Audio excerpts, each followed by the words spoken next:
Tyndale Bible Dictionary. Kedar. Second son of Ishmael, Abraham's son. Genesis chapter 25 verse 13. 1 Chronicles chapter 1 verse 29. Tribe or area appearing mainly in the prophetic writings from Solomon to the exile. In Isaiah's prophecy against Arabia, Kedar is mentioned twice.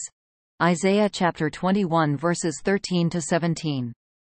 Along with Arabia, Dedan, and Tema, the Kedarites are threatened with destruction. The pomp attributed to them in verse 16 indicates some degree of affluence. See also Ezekiel chapter 27 verse 21. And the militaristic tone of verse 17 points to the fact that they were a warring people. In Jeremiah chapter 49 verse 28, Kedar is linked with Hazor as victims of Nebuchadnezzar's conquests.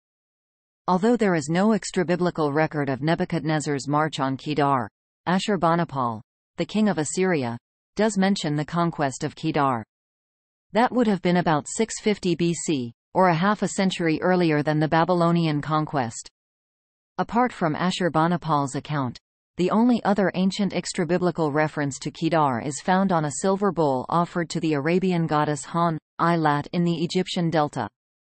The inscription on the bowl reads, Cain, son of Geshem, king of Kedar, and the date is firmly fixed in the 5th century BC.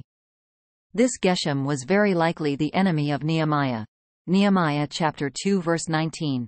6, 1-6. The picture the Bible gives of Kedar is that of a desert nomadic people descended from Ishmael. They were not initially believers in Yahweh but are included in Isaiah's prophecy of the future kingdom of God. Cf. Isaiah chapter 42 verse 11, 60 verse 7. Their desert environment limited their work to sheep herding and trading. Because of unpredictable water supplies in the desert, they were constantly moving. A way of life best handled by living in tents rather than permanent houses. Cf. Psalm chapter 120 verse 5. Song of Songs 1 verse 5. For this reason archaeologists have found no site named Kedar.